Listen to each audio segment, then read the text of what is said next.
भाई अब आ रहा है ना असली स्वाद, क्योंकि यहाँ पर आप किसी भी फैन बेस को पकड़ लो, आप मेसी के फैंस को पकड़ लो, आप यहाँ पर एम्बापे के फैन, विरी फैन, यहाँ पर बेलिंगम का फैन बेस होगा, आप यहाँ पर किसी भी फैन बेस को आप पकड़ लो, हालैंड के फैन बेस को पकड़ लो, सबके पास खुशी मनाने का, सबके पास यहाँ पर सेलिब्रेट करने का एक रीज़न था। लेकिन एक पिछले 1.5-2 हफ्ते से एक फैन बेस ऐसा था जो कि सदमे में था, जो कि सत्ते में था।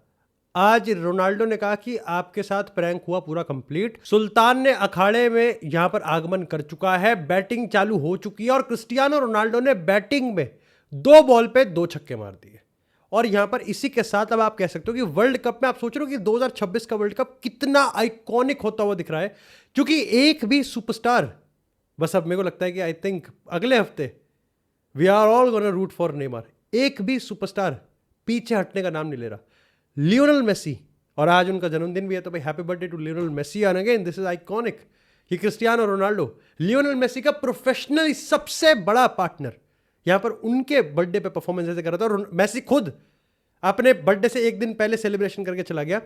आप सोच रहे हो यहां पर कि एक भी सुपरस्टार पीछे हटने का नाम नहीं ले रहा। अगर एक पत्ता चलता है तो दूसरा उससे बड़ा पत्ता चलने की कोशिश करता है। मेसी ने ब्रेस मारा तो एम्बापे ने भी क्लियर कर दिया कि ब्रेस तो उसकी तरफ से भी आएगा। हालैंड ने भी क्लियर कर दिया कि मामला गंभीर मैं भी ले रहा हूं, और अल्टीमेटली क्रिस्टियानो रोनाल्डो ने भी अब जवाब दे दिया। मैं तो यहां पर जानना चाहूंगा, ठीक है, और मेरे किसी से कोई कंप्लेन नहीं है, एज अ रोनाल्डो फैन मैं किसी से कोई कंप्लेन नहीं कर रहा, ठीक है, बट मैं ये जानना चाह रहा हूं कि अब वो लोग, क्योंकि यहां पर क्रिस्टियानो रोनाल्डो की खराब परफॉर्मेंस आई थी against DR Congo, but so like पूरे पोर्चुगल की आई थी, और मैंने अपने वीडियो पे, अपने चैनल्स पे, अपने लाइक डिफरेंट प्लेटफॉर्म पे जितने भी तुम मेरे दोस्त हो, मैंने तुम सबसे बात भी करा था कि यहाँ पर ये सारे रीजंस हैं कि रोनाल्डो को क्यों परफॉर्म करना है, रोनाल्डो को क्यों आंसर करना पड़ेगा, रोनाल्डो को क्यों रिस्पॉन्सिबिलिटी लेनी पड़ेगी, बट ये भी वो सारे रीजंस हैं कि क्यों पोर्चुगल कहीं ना कहीं रोनाल्डो को पूरा प्लेटफॉर्म दे रही है कि भैया आप तो फेल होने वाले हो। आज कैसे हो गया कि ऑल ऑफ अ सडन ये पोर्चुगल क्रिस्टियानो रोनाल्डो के साथ ऐसे क्लिक कर गई,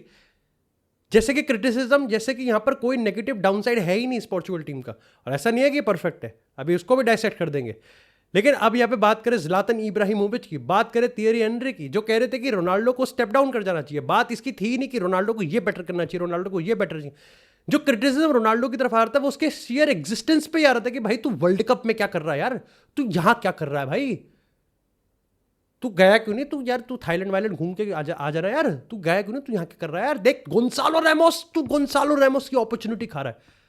अबे रोनाल्डो है वो, मैं नहीं हूं वो रोनाल्डो है, ठीक है। और जैसा बड़े बुजुर्ग हमारे एंसेलोटी दद्दू कहेंगे, क्रिस्टियानो रोनाल्डो से खतरनाक दुनिया में एक ही प्लेयर है, वो रोनाल्डो जिसने पिछले गेम में स्कोर नहीं किया था, एंड रोनाल्डो प्रूव्ड इट।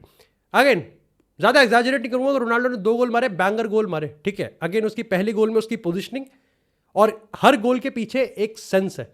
पहले गोल में उसने क्लियर कर दिया कि रोनाल्डो आज भी at 41 years of age he is elite box presence, box poacher. Portugal ने जो पहले 5 मिनट में, देयर इज अ रीजन कि क्यों यहां पर 6 मिनट के अंदर अंदर पोर्चुगल ने गोल मार दिया था, क्योंकि उन्होंने पिछले 90 मिनट की परफॉर्मेंस जो डीआर कोंगो के अगेंस्ट थी उसको पहले 6 मिनट में एक्सीड कर दिया। हाउ सिंपल वर्टिकलिटी और पर्पस के साथ। यहां पर अगेन ऐसा ये लोग कहेंगे कि उज्बेकिस्तान है, पोजीशन थी, अबे डीआर कोंगो में पोजीशन हमारे पास ही थी। 800 पास ऐसी हवा में थोड़ी कर दी थी, क्योंकि सारी पोजीशन हमारे पास थी, पर पर्पस गायब था। आज कैसे अचानक से शाकाल ने यहां पर सारे टॉप मिडफील्डर्स को एक साथ एक दूसरे के लिए खिलाना चाहा, कैसे आज यहां पर जाओ फिलिक्स की अगर हम बात करें तो उसके और रोनाल्डो की केमिस्ट्री यहां पर क्लिक कर गई, कैसे आज ब्रूनो फर्नांडिस डिफेंसिवली ऑफेंसिवली और रोनाल्डो के साथ बिल्कुल जेलअप होता हुआ दिखा, और रोनाल्डो ने गोल मारे। बल्कि मैं कहूंगा कि रोनाल्डो इससे बेटर परफॉर्म कर सकता था, क्योंकि रोनाल्डो को ऐसे चांसेस मिले थे जहां पर वो बरी कर सकता था, तो उसके बाद 3 या 4 गोल आते। पर अगर पहले गोल की बात करें तो यहां पर प्रॉपर बॉल डाली, ठीक है, और उस बॉल पे क्रिस्टियानो रोनाल्डो ने हाफ चांस को कन्वर्ट किया। उस बॉल की पेस ज्यादा थी, पर अगेन अगर वो उसके बाद भी बार बार ट्राई किया पोर्चुगल ने, कई बार वो फेल हुए, कई बार एक्चुअली में रोनाल्डो ने चांस मिस किया, बट फैक्ट ये था कि उज्बेकिस्तान को कभी सेटल होने का टाइम ही नहीं मिला। पोर्चुगल चांस बाय चांस बना रही थी, वापस से काउंटर प्रेस करके बॉल अपने पास रख रही थी। और कैंसेलो की बात करें, एक भी ऐसा प्लेयर नहीं है जहां पर आज मैं जिसको कहूंगा कि निट पिक करूं मैं। अगेन थोड़ा सा मेरे को लगता है कि रेनातो वियेरा का कॉन्फिडेंस थोड़ा लो है, उसकी जजमेंट थोड़ी सी पुअर है, पर रूबन दियास उसका वापस से टीम में रीइंस्टेट करना है साफ दिखाता है कि लीडरशिप वापस से आ चुके हैं। कैसा हो गया कि 90 मिनट आपको डीआर कॉन्गो में दिए गए और आपने एकदम से यहाँ पर वही सारे प्लेयर्स, क्या चेंज थे, आज जाओ फिलिक्स को डाला गया और जिसने बैंगर परफॉर्मेंस दी, लिटरली उसको आज जाके काका को कहना चाहिए कि सर आप मेरे इंस्पिरेशन हो, मैं आपके साथ आपकी तरह दिखता ही नहीं बल्कि मैं आपकी तरह खेलना भी चाहता हूं। आज उसको कह देना चाहिए, वो ऐसी परफॉर्मेंस देके चला गया, ट्रैक बैक करा, रफेल ले आओ आया, लोग डर है कि रफेल ले आओ यहाँ पर डिफेंसिवली कंट्रीब्यूट करेगा नहीं करेगा, क्या फर्क पड़ता है जब वो बैंगर मार रहा है। उसके डिसीजन मेकिंग, उसके ड्रिबल, उसका यहाँ पर ग्रेविटेशनल पुल जो है। और रोनाल्डो के अगर हम रफेल ले आओ की गोल की बात करें तो क्रिस्टियानो रोनाल्डो पे बंदे इतने ज़्यादा फोकस थे कि रोनाल्डो को वो चांस नहीं मिलना चाहिए, वो यहाँ पर स्क्वायर ना कर दे क्रिस्टियानो रोनाल्डो के लिए कौनची चाहो, और रोनाल्डो यहाँ पर हैट्रिक ना कंप्लीट कर दे कि रफेल ले आओ के लिए इतना स्पेस बना। दिस वाज अ सिमिलर गोल जो कि लियोनेल मेसी ने मारा था। सेकंड गोल की बात करें, प्रॉपर काउंटर अटैकिंग गोल, रोनाल्डो ने एक बार फिर से 41 ईयर्स ऑफ एज पे दिखा दिया कि भाई वो भाग सकता है, वो भाग भी सकता है, वो कंपोज फिनिश भी कर सकता है और वो अपनी टीम के साथ कनेक्ट भी कर सकता है। अगर टीम डिसाइड कर ले, अगर टीम ये ठान ले कि हम जिस पे ट्रस्ट कर रहे हैं, हम जिसके लिए बॉल बना रहे हैं वो कोई और नहीं बल्कि क्रिस्टियानो रोनाल्डो है और हम वो रिस्क लेने तैयार है, हम उसके साथ वेराइटी ऑफ चांसेस बना सकते हैं, वेराइटी ऑफ अपॉर्चुनिटीज। कुछ वो मिस करेगा लेकिन ultimately he is Cristiano Ronaldo, he is going to score, और उसने वो फिनिश किया। आप उसमें देखोगे कि रोनाल्डो, ऐसा नहीं है कि रोनाल्डो लाइक अपने प्राइम रोनाल्डो की तरह भाग रहा था, रोनाल्डो डिसबैलेंस भी हो रहा था। रोनाल्डो को आप बुली भी आज आप कर सकते हो, फिजिकली आप थोड़ा हिला सकते हो, बट क्रिस्टियानो रोनाल्डो का जो पूरा का पूरा एथिक है, उसका जो इंटेंट है, और रोनाल्डो इस गेम में सिर्फ 2 गोल्स के लाइक वैसे नहीं खेला, रोनाल्डो ड्रॉप भी कर रहा था, लेकिन रोनाल्डो यहाँ पर अपने आप को मेजोरिटी ऑफ द टाइम्स में बाहर रख रहा था कि वो पोर्चुगल बिल्डअप में ज़्यादा ना आए। इसका एक रीज़न ये भी है कि क्रिस्टियानो रोनाल्डो और पूरी टीम को ये चीज़ पता है कि यहाँ पर ultimately they have got the best of the best midfielders, तो वो बिल्डअप करने में इलीट हैं। क्रिस्टियानो रोनाल्डो ऑफ साइड रहता है और तुमने देखा भी होगा बहुत बार रोनाल्डो ऑफ साइड रहता है, और उसका फ़ायदा ये है कि क्रिस्टियानो रोनाल्डो यहाँ पर अल्टीमेटली ऑफ साइड रहता है तो वो हमेशा से डिफेंडर को ये फैलेसी में सक्सेसफुल रहता है कि वो ऑफ साइड है तो वो कितनी ही बेटर पोजिशनिंग कर पाएगा कि अगर कल को चांस भी बन गया तो रोनाल्डो ऑफ साइड से फटाफट से ऑन साइड आ जाएगा और चांस भरी कर देगा, पर वो हर बार कर देता है। और आज भी जैसे मैंने कहा कि जितने भी चांसेस उसने मिस करे वो सारे चांसेस इसलिए बने क्योंकि रोनाल्डो एट फर्स्ट एक्चुअली में ऑफ साइड था। वो हमेशा से डिफेंडर की ब्लाइंड साइड में, या फिर वो एक सो सिंपल सा पीरियड होता है जहां पर डिफेंडर को लगता है कि ऑफ है, ये ऑफ पकड़ा जाएगा या फिर ये ऑफ से ऑन और लाइक ऑफ हो जाएगा, पर रोनाल्डो हर बार वो चीज़ कर देता है। एंड दैट्स वाई रोनाल्डो अपने आप को थोड़ा सा दूर ही रखता है बिल्डअप में। अब इसका डाउन साइड ये है कि क्योंकि रोनाल्डो अपने आप को थोड़ा सा डाउन साइड रखता है, और ऐसा नहीं कि पूरे गेम में हो रहा था, ये बहुत मेजर चंक्स में हो रहा था, लेकिन अगर बाकी के मेजर चंक्स की बात करें तो आप देखोगे रोनाल्डो ज़्यादा इलीट प्रेस नहीं करता, बट रोनाल्डो फिर भी प्रेस करता है। 1-2 बार उसने गोलकीपर को प्रेस करने की कोशिश करी जहाँ पर 1-2 बार टैकल भी आए, एक बार वो फाउल भी कर रहा था, ट्रैक बैक कर रहा था, क्योंकि वो दिखाना भी चाह रहा था, उसका इंटेंट भी दिखाना चाह रहा था कि वो टीम के लिए डिफेंसिवली अवेलेबल है, रिगार्डलेस कि चाहे शाकाल ने उसको कहा हो या ना कहा हो कि भाई रोनाल्डो तेरे को डिफेंड करना ही नहीं करना, लेकिन रोनाल्डो ने सोलोली ये चीज़ का एट टाइम्स उसने दिखाया। Again he is Cristiano Ronaldo, वो नहीं कर पाएगा। At 41 he can not track back and press every single sequence, पर फिर भी उसने कुछ टाइम पे दिखाया कि वो ट्रैक बैक कर रहा था। इसका बाद डाउन साइड ये होता है कि जब आपके टॉप जो प्लेयर होते हैं वो यहाँ पर जब जिस तरीके से खेलते हैं, अगर वो प्रेस नहीं करते तो सामने टीम पे पोजीशन होता है। आज तो उज्बेकिस्तान थे, लेकिन अगर आप यहीं पर ही फ्रांस को रखोगे, आप यहीं पर स्पेन को रखोगे, तो उनके जो सेंटर बैक्स है they will get more time कि वो यहाँ पर बिटवीन द लाइन पासिंग करेंगे। लेकिन पोर्चुगल की बात करें, सबसे बड़ा डिफरेंस जो आज मेरे को लगा वो पर्पस का था, वो यहाँ पर वर्टिकलिटी का था, वो यहाँ पर विंग से खोलने का था, और नूनो मेंडेस ने जिस तरीके से जाओ फेलिक्स के साथ कॉम्प्लीमेंट किया, एब्सोल्युटली ब्रिलियंट। लेकिन जो सबसे बड़ी चीज़ वो थी कि सारे प्लेयर्स एक दूसरे के साथ आपस में खेल रहे थे क्लोज रेंज में। मैं बिल्कुल यहाँ पे क्लियर करूंगा कि बर्नार्डो सिल्वा की गलती नहीं है पिछले गेम में, बस उसकी प्रोफाइलिंग गलत की गई। जाओ नेवेस की बात करें, विटीनिया की बात करें, ब्रूनो फर्नांडिस की बात करें, ये तीनों एक दूसरे के साथ इतना पास खेल रहे थे, और जब आप यहाँ पर एक्चुअली में जाओ फेलिक्स को इसमें डाल देते हो तो आपके पास मिडफील्ड में, आपके पास एक सर्टेन एरियाज में इतने टॉप प्लेयर्स हैं जो कि एक दूसरे के साथ कनेक्ट कर सकते हैं। जब आप विंग से नूनो मेंडेस और जाओ कंसेलो को चढ़ाते हो तो वैसे क्रॉस डाल सकते हैं कि रोनाल्डो को फीड किया जाएगा। यानी कि आज टोटली एक ऐसा गेम मिला जहां पर पोर्चुगल बॉल अच्छे से चला पा रही थी, वो चांस भी बना रहे थे। सबसे पहला चांस इस गेम का रोनाल्डो ने बल्कि ब्रूनो ने बनाया था, और ब्रूनो ने फिनिश करने की कोशिश करी थी, लेकिन वहां पर ब्लॉक हो गया।